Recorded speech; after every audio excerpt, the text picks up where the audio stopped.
Hi, everybody, and welcome to the 50th episode of I Can Fix Your Movie! Woohoo! Yeah, this might not be a big deal to some people. Well, it might not be a big deal to some podcasters or whatever, but for us, it's really cool. It is cool. It's our 50th episode. I love celebrating milestones in life and in podcasts. So this is... and in podcasts. And specifically in podcasts, because it's a big deal. Yeah, it's been so much fun. Yeah. We've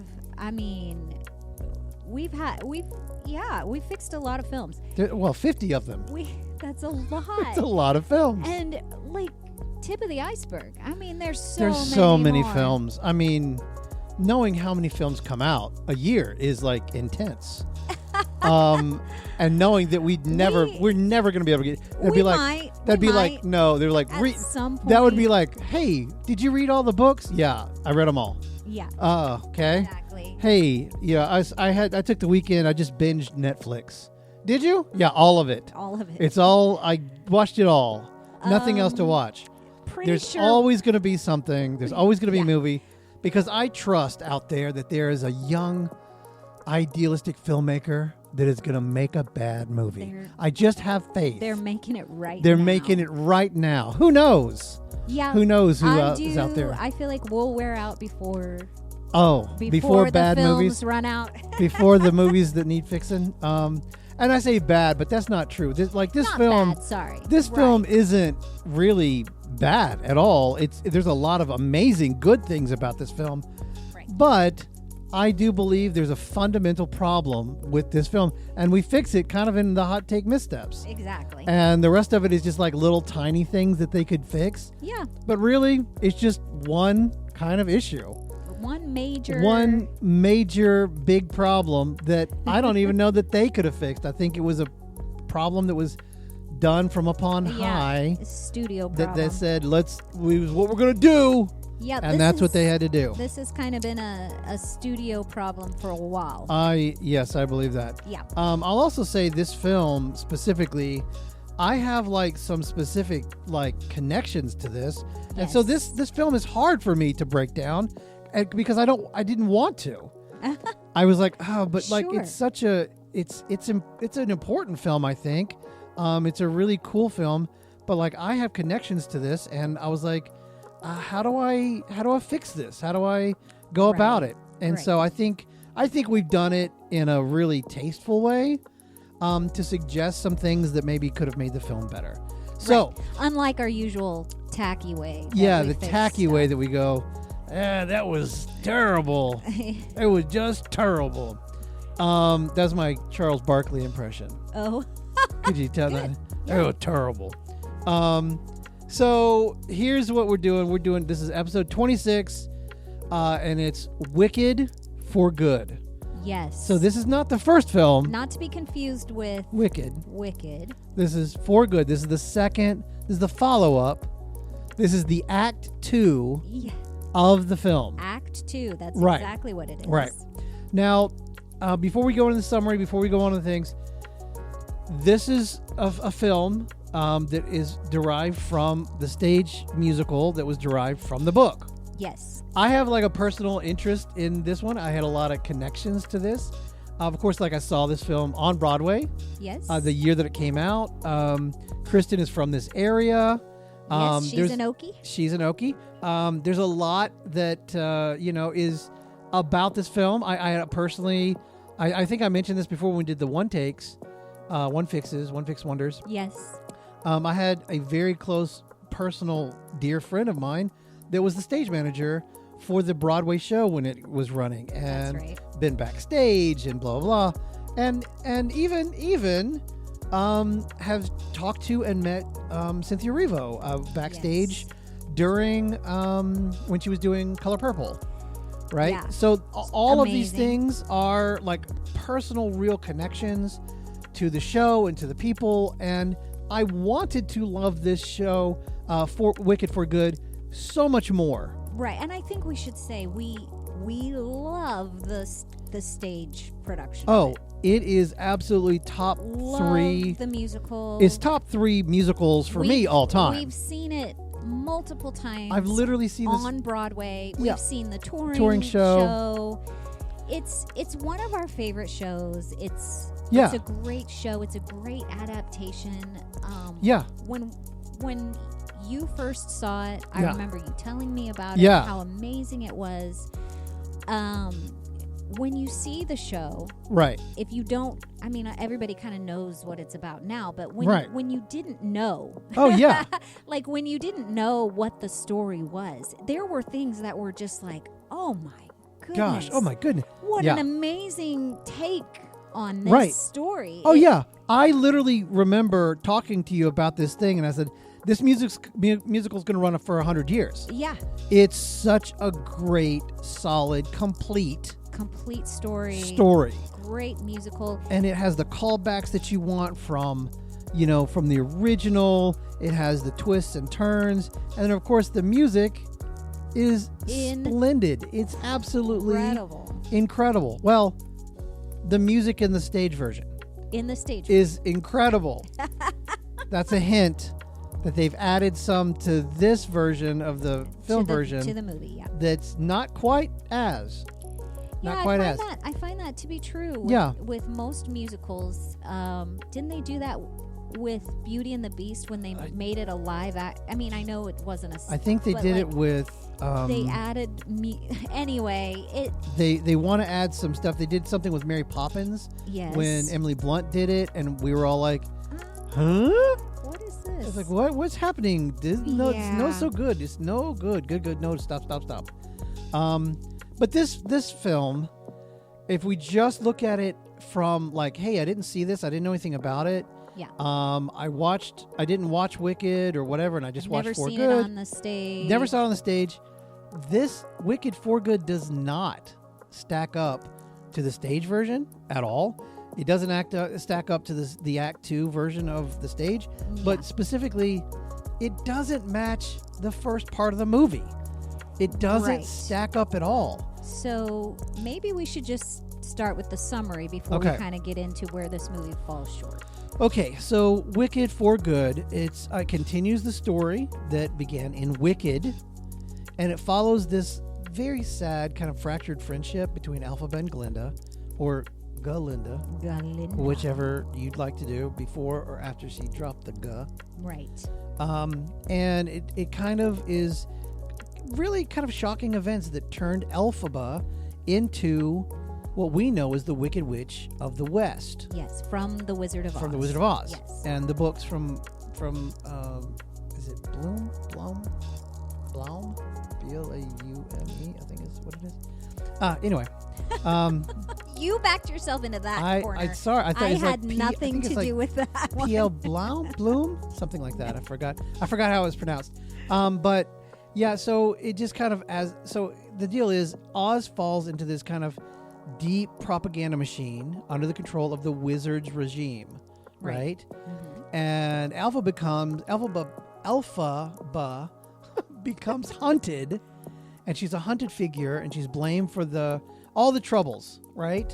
Yes. She becomes the scapegoat, while secretly she's working to expose all the corruption at the heart of Oz. Right. Exactly. So she's found out who the wizard really is. That he's kind of a faker. And she's found out kind of his agenda is to sort of stifle a certain portion of the population, the animals that to make them not talk anymore. To make them not talk, to make them kind of beasts of burden, things like that. And so she's trying to expose that. But in order to silence her, basically they have created this persona. Right. That they are, anyway, they're sort of making everybody believe that she's wicked. She's bad. That she can't she's wicked. Be trusted. They twist everything that she does and says. Yes. To make it seem like she is this evil, green, horrible creature. Yes. Witch, when actually she's just trying to help. She's trying to help. Yeah. Yeah. So this is all happening while Galinda is kind of rising in the public face of Oz's leadership, and she becomes kind of the face of celebrated people and Ozians, and she's the symbol of goodness, right? Yes. But she's still kind of trapped inside the system that she knows is built in lies. But she does go along with it. Yeah, she That's kind the thing. of chooses. Yeah. She chooses to go along with it, because, well, there's a lot of reasons. There's a lot of reasons, yeah. We'll kind of get into, but yeah, basically she chooses to go along with it. A lot of it is because she's trapped, but a lot of it is because she feels like that's her place. Yeah. But then their paths, after they did split at the end of Act 1, or Wicked, the first film, and they slowly start moving back toward one another as the truth about Oz and the wizard, or the Wizard of Oz, but Oz the land, and the oppression of the magical creatures and blah, blah, blah, basically are starting to tear this entire kingdom apart. Right. And in the end, Elphaba basically exposes the wizard for what he kind of is and makes him leave, which he gets. That's where we know the end of in the Wizard of Oz, the original. He gets in the hot air balloon, and he was going to take Dorothy back, but he's like, "Oh, can't stop! I can't! Oh, right! Oh, darn it! Oh, shoot!" And he leaves. And Dorothy leaves, and blah blah blah. And we think, "Oh, okay," because the Wicked Witch has been melted by the water. But then there's this, amazing reveal that she's not actually dead at all. That's right. She actually escapes with Fiero, the scarecrow. That's right. Right. And they're actually happy together they're happy together. And so what we liked, well, I mean, a lot of things. The emotional core of Wicked has always been this kind of complicated friendship between Elphaba and Glinda. Yes. And the relationship is front and center of the story, and that's when it has the most power, I feel. Exactly. And then, of course, casting Cynthia Erivo and Ariana Grande. Well, heck yeah, they're amazing. They are. So their good. voices are very powerful, and they are very good at creating characters. And that this is obviously, I don't know how much stage work Ariana had or has, but of course Cynthia, that's her stomping ground. That's where her career was made. Yeah. But Ariana Grande, I just have to say, yeah, in this film, yeah, she embodies Galinda to perfection. Yeah. That's my opinion. Sure. Some people, who have seen Kristen do it and everything. I think Kristen was amazing. Amazing. She's the GOAT for me, for sure. But absolutely, she created this. She created Galinda, yeah. And I love that about it. But Ariana, I think, did an amazing job. She kind of she kept that charm. Yeah. But also giving it, made it grounded. Sure. Her voice is incredible. Yeah, I think she brought a lot to this character. Yeah, I really, really enjoyed her. I remember seeing a video of her talking about getting the part. Yeah. And she said, "I will do this character justice." She just kept saying overall, she was like, "Thank you for honoring me with this part. Yeah. I will do it justice. You will not regret it. I will treat her with the respect that this character deserves." And I was like, okay, cool. She understands what this character is. Yeah. It's a big deal. It's a big deal. And she did a great job with it. And of course, Oz, the film in Oz and all the little surrounding areas there, it's visually incredible. Oh, yeah. And the kingdom, is the world they created stunning, was of course. Beautiful. It really was. They did a great job with that. No issues really there. Yeah. There weren't any cartoony CG things that I was like, ah. Yeah, not really. Even the animals I thought were pretty solid. The animals were pretty good. Visually it was a very beautiful film. Yeah. So we're going to get into the hot take missteps, and there's a couple. I have a couple. I'll do one, and then I know that you've got one. But we're going to, the third one here is the biggest fix of the film. And that's really, if we just fix that, it would have fixed pretty much. It would have fixed a lot of the things. Almost everything. Yeah, exactly.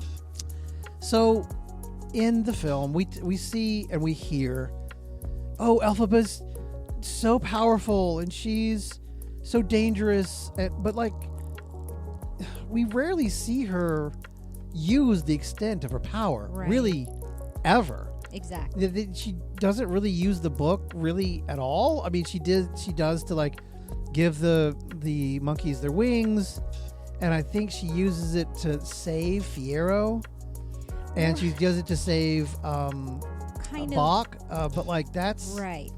But that's kind of. But even when she does it. It's almost an accident. She doesn't really know what's going to happen. Yeah. She doesn't have a firm grasp on the spells. No, not at all.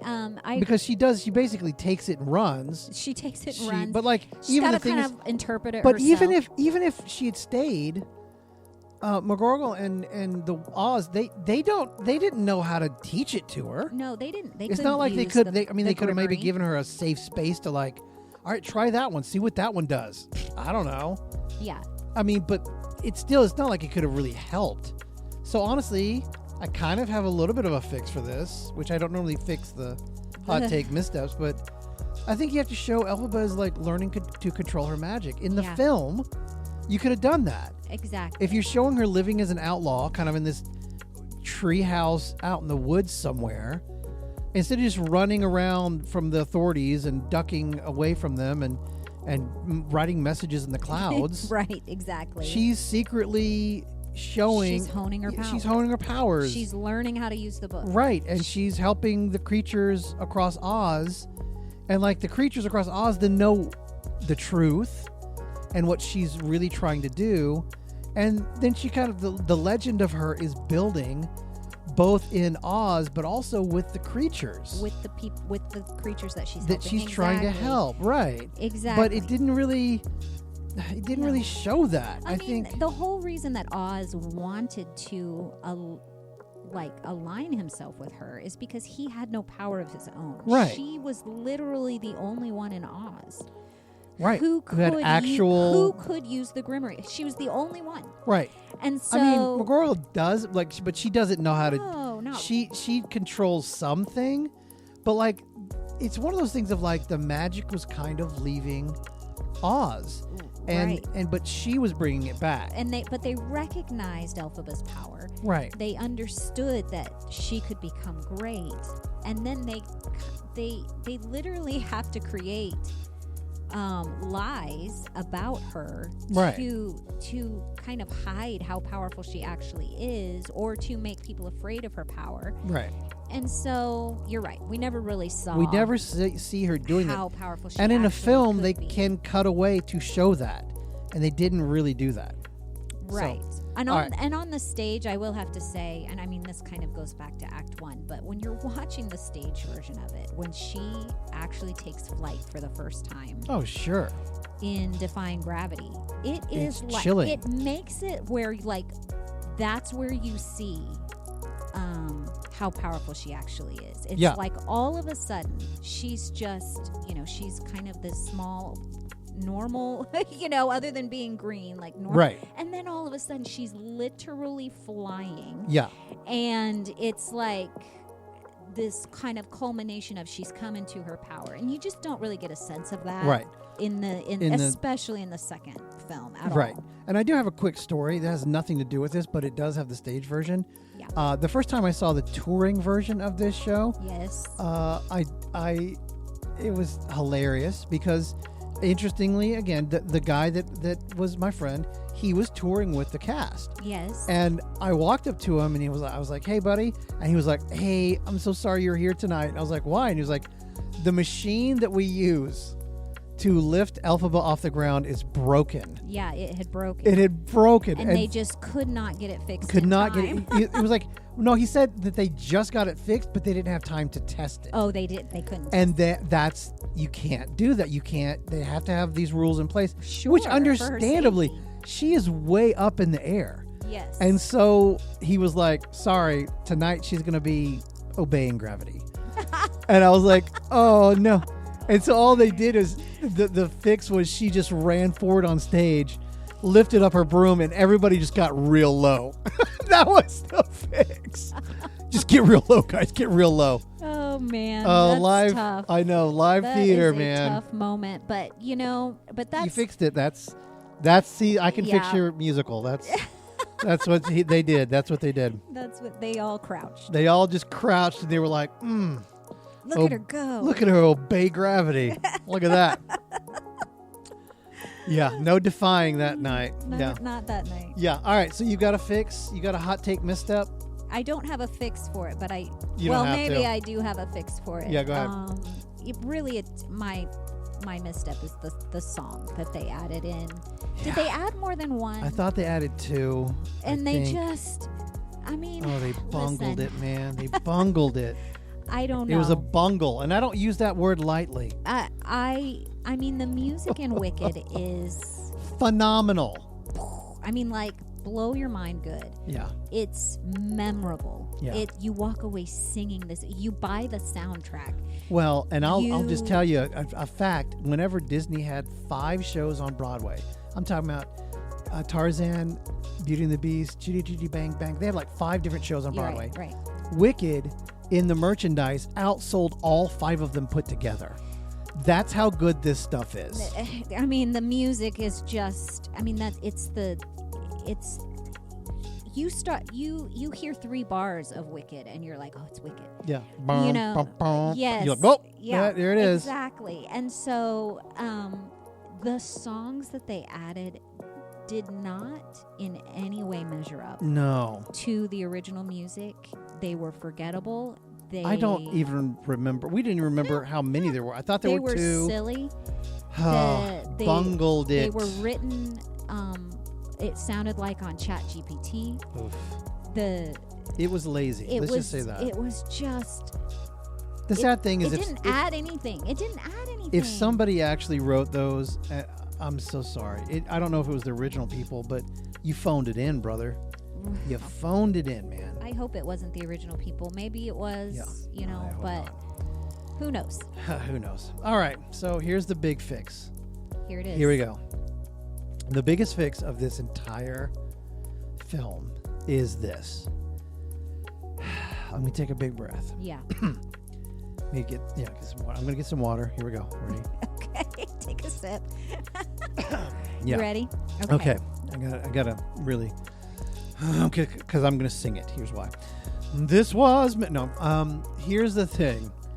This was meant to be seen in one sitting. Yes. It's out there now. It's out there. It's been said. If you watch this film, you watch Act 1. And it was interesting because, like, I didn't see Wicked in the theaters. I actually saw it at home. I watched it. Yeah. I go through it, and I was going like, wow, we're really into it here. And we haven't even really gone... Right. We're 2 hours in. We're 2 hours in. And she hasn't flown yet. We're about getting to Act 1. We haven't really gone that far. Exactly. And then I go, wait a minute. This isn't 2 parts, is it? I had no clue. Nope. Then it ends, and I was so angry.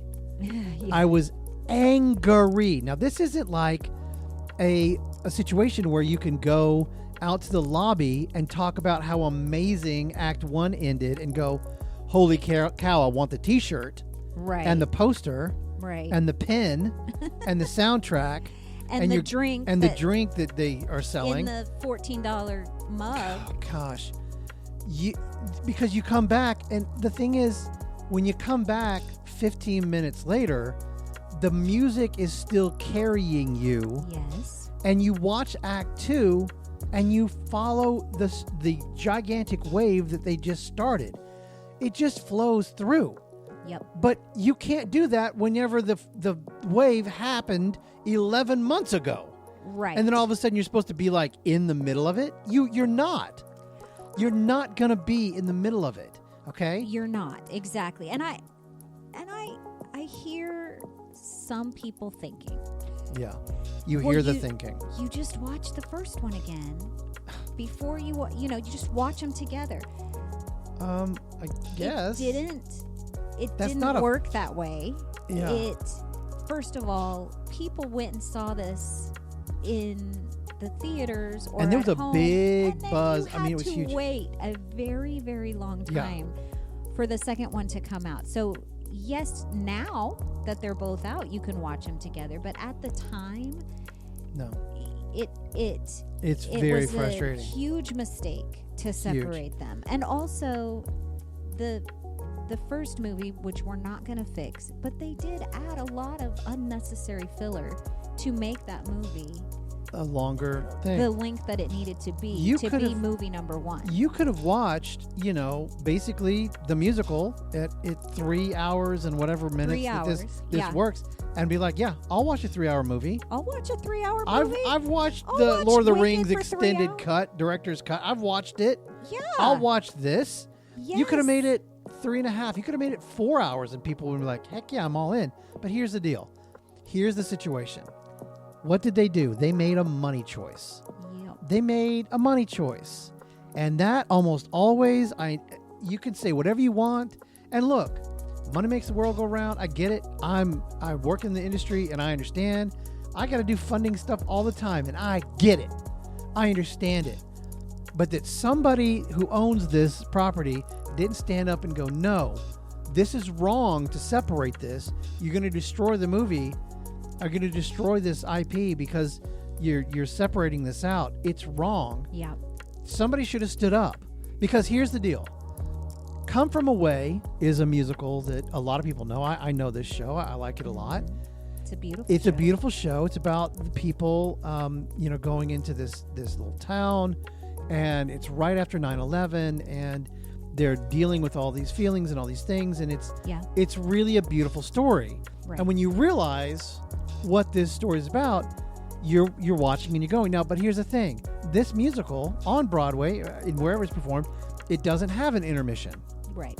They just simply keep on going, because the producers and the people that were in charge of this said, hey, listen, if we do an intermission, we are going to have people go out into the lobby and be thinking about this and be talking about where they're at, blah, blah. Then they're going to be distracted by all their personal moments of like where they were, what happened to them. They're going to get a Coke. They're going to come back in, be thinking about their own circumstances and their own situations, and take another 10 to 15 minutes once the musical starts, Act 2, to get into it. And I didn't want that. And so they said, we're going to make the money choice to like not matter, because the producers, I'm sure, were like, but we got to sell t-shirts, we got to sell hats, we got to sell pins. Right, and everybody buys that stuff at intermission. At intermission. And they were like, no, we're going to do this, and we're going to do it the right way, because that's what the show deserves. For the sake of the story. The sake of the show, the sake of the story. We have to do this way. Yeah. And they made that choice. And I'm so glad they did. In this circumstance, they should have not filmed it in 2 separate movies. Right. They should have carried through, because then the wave that they created in Act 1 would have carried all the way through Act 2. And you would have, I would have loved it. Yes. Well, and we both know. Yeah. Act 2 was never meant to stand alone. It is not meant to stand alone. It was never. Act 2 of any show can't stand alone. You can't go one night to the stage version and watch Act 1 and then go home, and the next night or a week later come back and watch Act 2 of Wicked. Yeah. Well, no. I mean, you could go a night, but you can't go 11 months. So, well, even a night. I mean, you're literally, she's flying, and then you come back to Act 2, and you expect that wave to rise again. I'm just saying, you're already in the wave. You're riding it. It's a mistake. You have to ride it. That's the big one. That's the big one. That's the big one. They should have made this one film. Now, absolutely. Everything after this is kind of little tiny things. I feel that if they had thought, because they had, of course, they have time to do it now because they've got 2 movies. I don't see why they didn't do this. So right, if you're going to create 2 films, then you better put some things in. Then use the second film. You've got to add to the stage version in a way that explains things, or that builds Act 2 in a way that the stage version can't. That's right. Because now you've created an entire movie. Right. So Act 1, the problem is the momentum. Obviously, it drops after Defying Gravity. Right. We know this. Right. The story's already hit its emotional explosion at the end of part 1, because Elphaba is like, I'm out. And she splits with Oz. So part 2 opens up in the aftermath, which is just falling action. Yep. It's all all the stakes are pretty much gone. The cinematic energy is gone because there's no urgency. It's just everything is like it just drifts along, and we're like, okay, it's basically like dropping a bunch of balls into a fishbowl, and they're all bouncing off of each other. Everything is reactive, right? And that's the whole issue with everything else for the rest of the story. Yes. So for a fix, you open with escalation, not aftermath. Right. Start with Oz doing all the active propaganda, and Elphaba isn't hiding. She's being hunted, right? And she's not hiding. She's working on her craft and learning how to do these things. But the Wizards regime is rewriting reality like in real time. It's happening right now. Yes. She needs to feel squeezed. She needs to feel like, again, he has a plan. But then again, also, and I'm going to come back to this, Elphaba needs to be a mastermind planner too. She has to be. Well, right. Yeah. Basically, she has to not just be powerful. Yeah, she needs to have a plan. She has to have a plan. And right. as it is, they kind of show her just sort of react. Falling into, right, she's falling into issues. She's just like, Oz will do something and she's like, well, I better respond. I better go do this, yeah. Yeah. So the sequel actually, I think, needs to be more maybe dangerous than reflective. You know, more things are happening and here's what she's going to be risking to actually take on Oz. Right. Next, Elphaba and Glinda become, I think, kind of passive. Again, their story goes away. It's not about their relationship anymore, which is what the story is about. That's exactly. That's what the whole story is their relationship. Elphaba spends long stretches just super isolated, and she's reacting and it's all again reacting, and she doesn't have a proactive strategy. Yep. And so again, for the fix, give Elphaba a proactive strategy. Instead of hiding, she's dismantling. Mm-hmm. Okay? Right. She's freeing animals, and she's building her name throughout Oz so that people actually do know the truth. Okay? Because now she's not a victim anymore. She's of the distortion that they're giving her. She's actively fighting for truth. That's right. You show her planning, and I want to think of her as like a Hannibal Lecter in like the A-Team. Or Hannibal Lecter is in Silence of the Lambs. Hannibal. Why'd I put Lecter? Just Hannibal. He had a plan. He had a plan too. Hannibal Lecter had a plan. Eat the liver with some fava beans. That's what that one was. No, the Hannibal in A-Team. In the A-Team. A-Team. He's got a plan, and it goes all the way through. Because if you'd shown her as like being smart and planning, yeah, and then in the end, when you go and she, disappeared because they threw water on her, and then she reappears, you're like, oh my gosh, that's what she was planning the whole time. She was moving everything towards this moment, right? And everything she did was to get to that moment, to the end game, right? Rather than just being like, now I have to improvise, and exactly play along with this, right? Yeah. Next, the wizard is kind of underpowered, and on the stage, it kind of works. He's just like, right, and like, and he's like, oh, just this simple dude, and I got wrapped up into this, and but on theatrically, he needs to have this little bit more of like, yeah, I am a sentimental man, and I did want to be a father, but also I want to be in power. I really like this, and this is a big deal. And he goes from just being charming and silly fraud to kind of having a little bit of like, dude, this is a bad dude. Right. And we can see that in the theatrical version, but they didn't really. I mean, look, I love Jeff. I'm sure, like, I've seen plenty of his offstage stuff. I saw his show on Disney. He's probably a very, very sweet man. Yeah. In real life. He's great. But he's an amazing actor as well. He can't play Jeff Goldblum as Oz. Yeah. He needs to be a little bit more devious. And I know he can do it because I saw Chaos, the film when the show where he's, playing this. He's really, like, he can get after people and do so he has it in him. Let him go. Cut the strings and don't just let him be a charming fraud. So this is the fix, right? Mm-hmm. Make him a little bit more frightening. Now he doesn't hate Elphaba, but he does fear what she represents, and he needs to frame the narrative.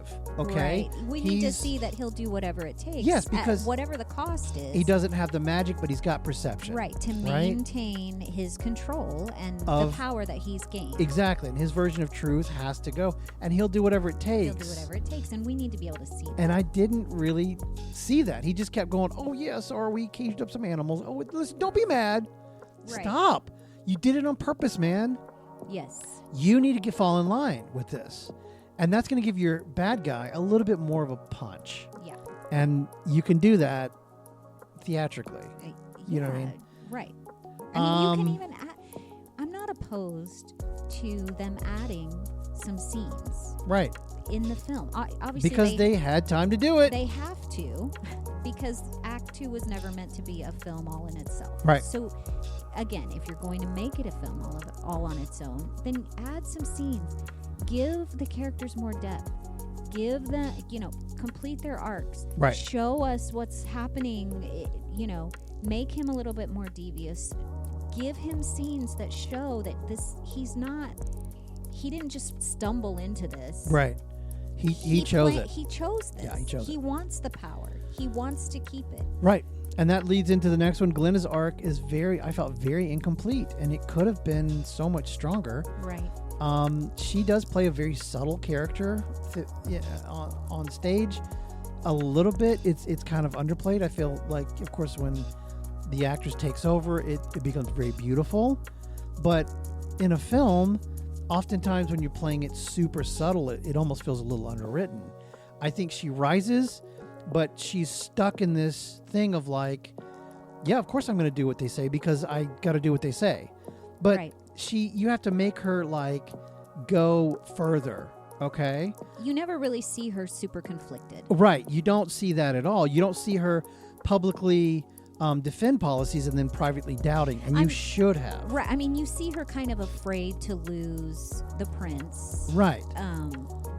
Why can't I think of his name? Fiyero. You see her kind of like, you still love me, right? Like, right.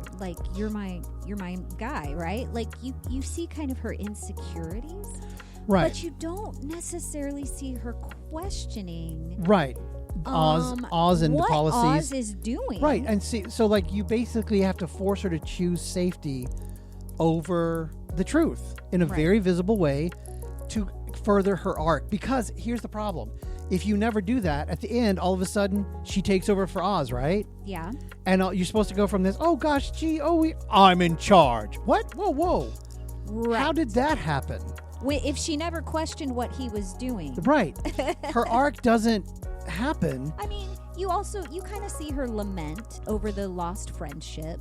Yes. You see those things, but she never really shows that like she thinks that Oz is wrong. And if you do that again in the film version, you have time to do it. You have time to show her that. Questioning, is this right?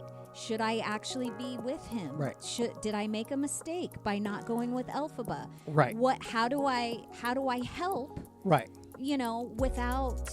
Without becoming a villain myself. Which like is all of those things. The same problem of the next one. Fiyero's transformation is also underdeveloped.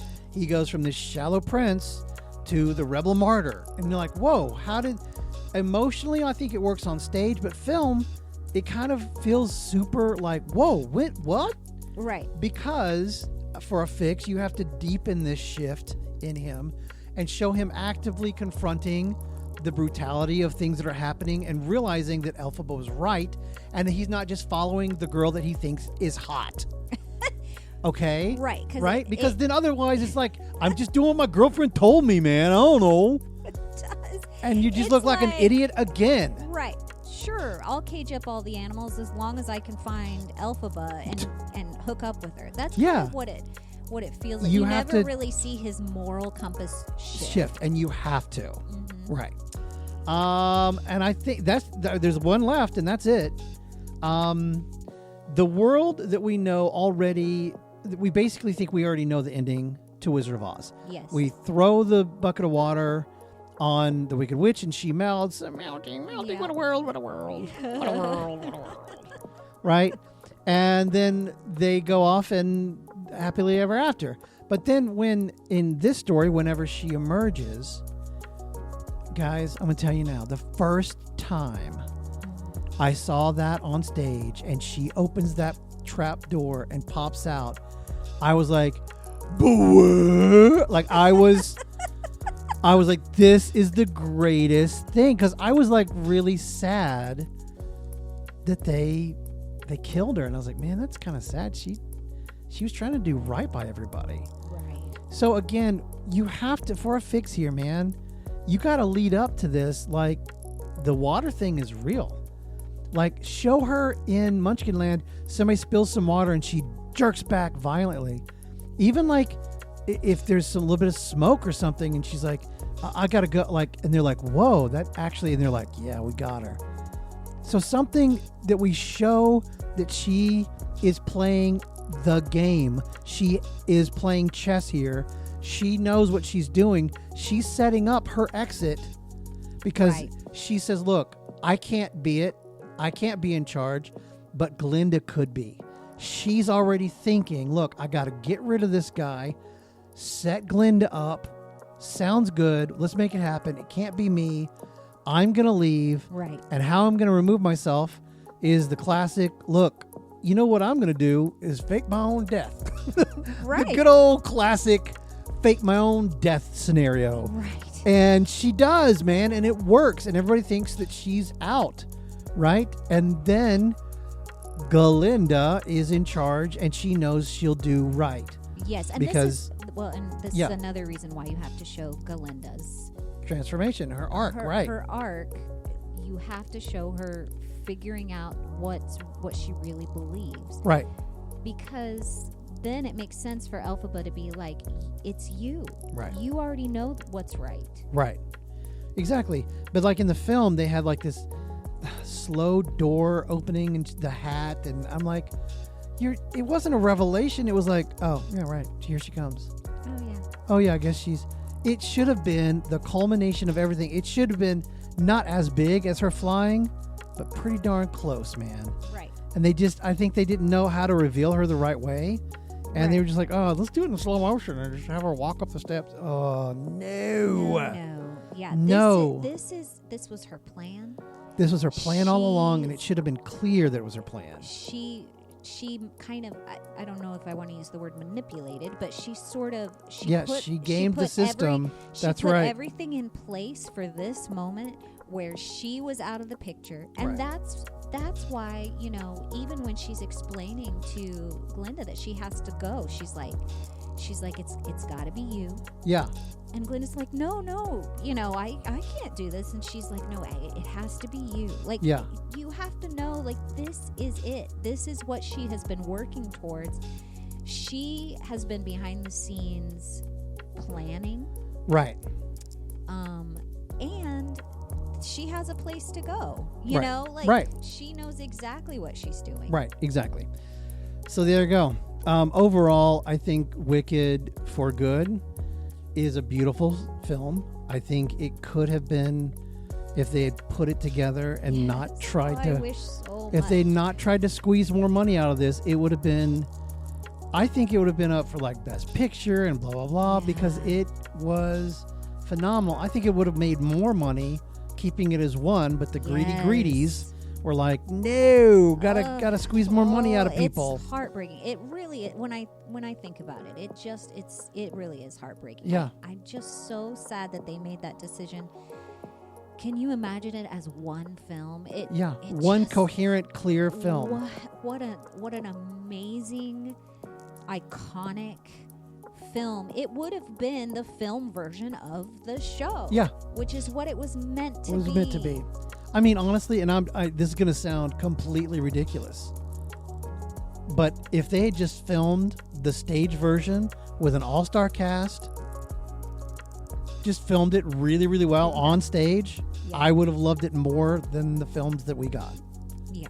And I know that sounds crazy because that would just be like going to Broadway, getting the best cast, because, I mean, there's been a lot of replacements over the years. Okay. A lot of people.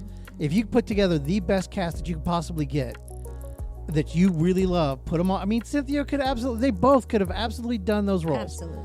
Put it on stage. I would have watched that first and been like, thank you, and loved it just as much. Yeah. But like, if you're going to do an adaptation, you've got to keep the core of why it works. But the greedies said, no, we want the money.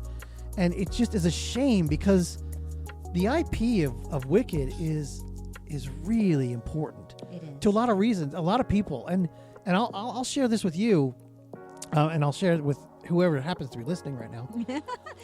We'll share it with them I'll too. share it with you guys. I'll share it with all of you. I remember going backstage and looking at some of the costumes and stuff, and I looked at a coat. It was just a coat from one of the guys in Oz, and I looked at the button.